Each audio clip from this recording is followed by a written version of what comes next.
Hello students, once again I am here with you with the Spring Blossom textbook General English class 10th lesson 6 The New Player in the Team part 3. Till now in the story The New Player in the Team we have studied that Mamta was a small town girl. She takes admission in a convent school in the nearby city and there she was selected for the basketball team. In the team, the other girl of the team were not pleasant with the decision of coach that Mamta was taken in the team because she was new in the school and moreover she had never played basketball before. But Mamta changed her image in the school by winning a 100-meter race, and when she got the prize she got the standing applause by the whole ground, and even the judges were surprised that and so much delicate and lean and thin girl can win the race. Now this race has changed the image of Mamta, and now the girls of the team were also having good nature with they are also behaving good with Mamta. अब देखें इसके आगे का कि they were going to take part in basketball championship of the city और overall 10 teams were taking part in that championship. Now let's start. Finally the inter-school basketball competition started. अंततः inter-school basketball championship का competition आरंभ हुआ. In all 10 teams were participating in the competition. कुल 10 team भाग ले रही थी इस कंपटीशन में. Mamta's school had never before even reached the semifinal. Mamta का स्कूल इसके पहले कभी सेमीफाइनल में भी नहीं पहुंचा था. So this year the girls were desperate to win. इसीलिए लड़कियां इस साल पूरी तरह से अत्यधिक चाह में थीं कि वो जीत ही जाएं. Their team went to the finals. Mamta had a big role in the team reaching the finals. अब उनकी टीम फाइनल में पहुंच गई और फाइनल तक पहुंचने में ममता का एक बहुत बड़ा रोल था कि टीम को उसने फाइनल पे पहुंचाया. Her shots never missed and being 5 feet 6 inches tall, she could easily pass the ball to whoever she wished to and grab it easily when it was meant for someone else.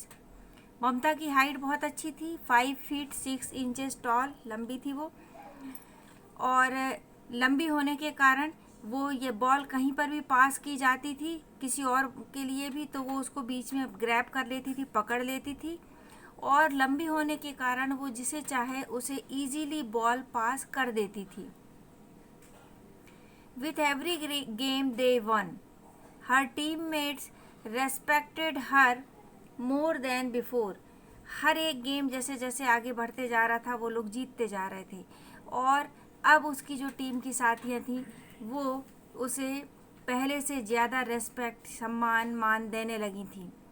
Without her they would have found it very difficult to reach the finals. अब उन्हें ये समझ में आ रहा था कि ममता के बगैर बड़ा कठिन था फाइनल तक पहुंचना. रीच यानी पहुंचना. In the finals they were up against the city champions. Final में अब वो पहुंच चुकी थी और फाइनल में वो सिटी चैम्पियन के यानी जो पहला पिछले साल का शहर का चैम्पियन स्कूल था उसके सामने खड़ी हुई थी. The game finished with equal points for both teams. और क्योंकि टफ कंपटीशन था तो गेम समाप्त हुआ, दोनों टीम के बराबर पॉइंट थे। So both the teams got 3 free shots each. तो दोनों ही टीम को तीन फ्री शॉट्स दिए गए। The opponents were able to score only 1 shot out of 3। तो जो अपोनेंट टीम थी यानी उनके अपोजिट में खड़ी हुई टीम थी, उसने 3 में से सिर्फ एक ही शॉट स्कोर कर पाई। फ्रॉम हर टीम, यहाँ पे हर टीम यानी ममता की team, from her team Mamata was chosen to hook the ball. और ममता की टीम से ममता को चुना गया कि वह बॉल को बास्केट में डाले। She had to score at least 2 basket to win. और ममता को कम से कम 2 बास्केट करने ही थे जीतने के लिए। The eyes were fixed on her. सभी की आंखें ममता के ऊपर फिक्स थीं, बिल्कुल सभी लोग कंटिन्यूसली ममता को ही देख रहे थे। She bounced the ball nervously knowing fully well the responsibility she carried on her shoulders. Mamta ने नर्वस होकर बॉल को बाउंस किया। बॉल को बाउंस करना मतलब बॉल को ज़मीन पे टिप्पा दिलाने। वो नोइंग फुल्ली वेल, पूरी तरह से अच्छी तरह से वो जानती थी कि क्या रिस्पॉन्सिबिलिटी, जिम्मेदारी उसके कंधों पर है। Suddenly she remembered Reema's words the day she was chosen for the team. अचानक उसके कानों में ममता के शब्द याद आ गए, मतलब उसे याद आए ममता के शब्द, जो अचानक रीमा के शब्द ममता को याद आए जो उसने उस दिन कहे थे जब ममता को टीम में चुना गया था। शब्द क्या थे? Now we can forget all about winning the trophy in the inter school basketball championship this year. अब हमें भूल ही जाना चाहिए उस ट्रॉफी के बारे में जो इंटर स्कूल बास्केटबॉल चैम्पियनशिप में मिली थी इस वर्ष। Those words set her on fire again. उन शब्दों को जैसे ही उसके कान में गूंजे या उसने जैसे ही याद किए उन शब्दों को, तो फिर से उसके अंदर एक ज्वाला भड़क गई, यानी एकदम से उसे जीतने की ललक फिर से आ गई। This was her chance to show everyone how wrong they were. अब ये उसके पास अवसर था, चांस यानी अवसर था कि वो हर एक को शो करे, दिखा दे कि वो लोग कितने गलत थे। She made her shot and it was a perfect basket. उसने अपना शॉट किया और वो शॉट जो था वो परफेक्ट बास्केट, यानी जैसे ही उसने बॉल को उछाला और बॉल जाकर सीधे बास्केटबॉल के रिंग के अंदर पहुंच गई। There was a loud applause from the audience. Audience जो दर्शकगण बैठे हुए थे उन्होंने जोर से चिल्ला के, तालियां बजा के अपलॉज किया उसे, यानी अभिनंदन किया उसका।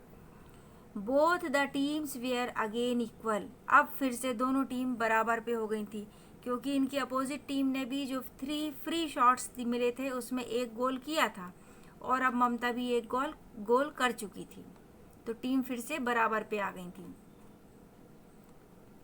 But could she do it again? पर क्या ममता पुनः ये कर पाएगी? There was deafening silence in the field in anticipation of her shot. अब पूरे के पूरे ग्राउंड में डेफनिंग साइलेंस यानी बहरा बना देने वाली शांति थी। डेफनिंग यानी, डेफ यानी होता है बहरा, जो सुन ना सके। डेफनिंग यानी इतनी शांति थी कि बहरे लोगों को भी समझ में आए कि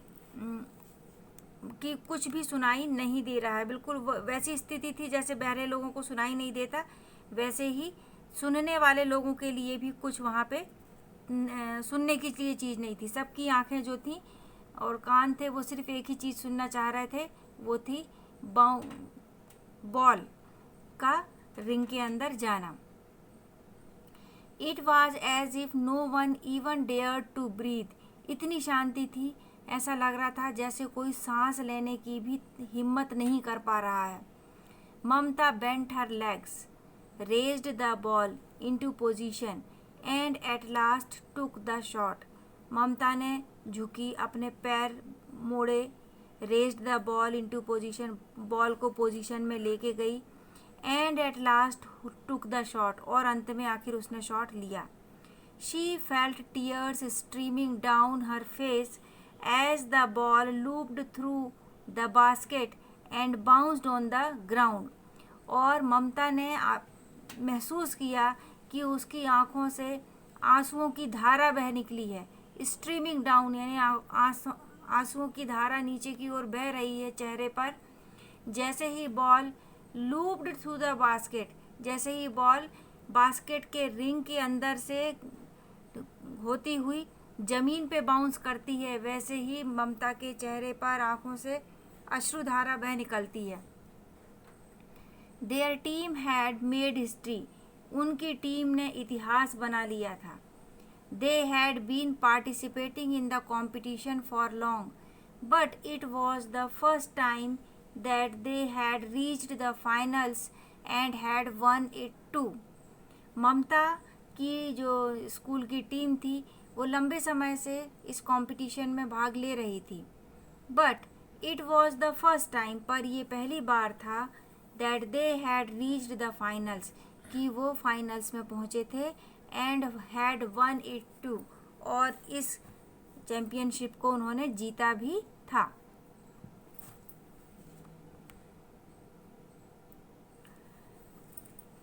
Mamta's team mates came running from all around and hugged her. ममता के टीम मेट्स दौड़कर आगे आए, एंड हग्ड हर, और उसे गले लगा लिया. Everyone was shouting and dancing at the same time. उसी समय सभी लोग चिल्ला रहे थे, डांस कर रहे थे. यानी चिल्लाना यानी खुशी से उनको प्रोत्साहन देने के लिए चिल्ला रहे थे सभी कोई, और नृत्य कर रहे थे, चीख रहे थे खुशी के से. There was a cheering all around. वहाँ हर तरफ खुशी नज़र आ रही थी. In the noise she heard Saba से. इस हल्ले में भी, भीड़, ये हो हल्ला हो रहा था जो खुशी का, उसमें भी ममता ने सुना कि सबा कह रही थी, I will never again prejudge people, I hope you can forgive me. अब मैं कभी भी लोगों के बारे में पूर्वानुमान नहीं लगाऊंगी. प्रीजज यानी पहले, जज यानी निर्णय लेना, तो पहले से ही किसी के बारे में कोई निर्णय नहीं लूँगी. आई होप यू कैन फॉरगिव मी, और मैं उम्मीद करती हूँ कि तुम मुझे क्षमा कर दोगी. Reema too joined Saba and apologised to Mamta. Reema ने भी सबा को ज्वाइन कर लिया, यानी सबा के साथ वो भी खड़ी हो गई, और उसने भी बोला, यानी ममता से माफ़ी मांगी. अपोलोजाइज करना यानी माफ़ी मांगना, क्षमा मांगना. Mamta clasped their hands and said, finally I feel as if I belong here. Mamta ने उनके हाथों में अपना हाथ टकराया और कहा, फाइनली, अंततः, अब मैं ऐसा महसूस करती हूँ कि मैं यहाँ से, इस टीम से, इस स्कूल से बिलोंग करती हूँ, मतलब यहाँ की मैं सदस्य हो गई हूँ. बिलोंगिंगनेस की फीलिंग आ गई कि हाँ, ये मैं भी यहाँ की सदस्य हूँ, या ये स्कूल भी मेरा है, ये टीम भी मेरी है. Just then their coach came forward and congratulate them. उसी समय उनके कोच आगे आए और उन्होंने उन लोगों को बधाई दी. Mamta, you did not let me down, thank you, he said. उन्होंने कहा, बधाई दी, और उन्होंने बोला, ममता, तुमने मुझे नीचा नहीं देखने दिया, थैंक यू, धन्यवाद, ही सेड, उन्होंने कहा. ये कोच के शब्द थे. No sir, I should be thanking you.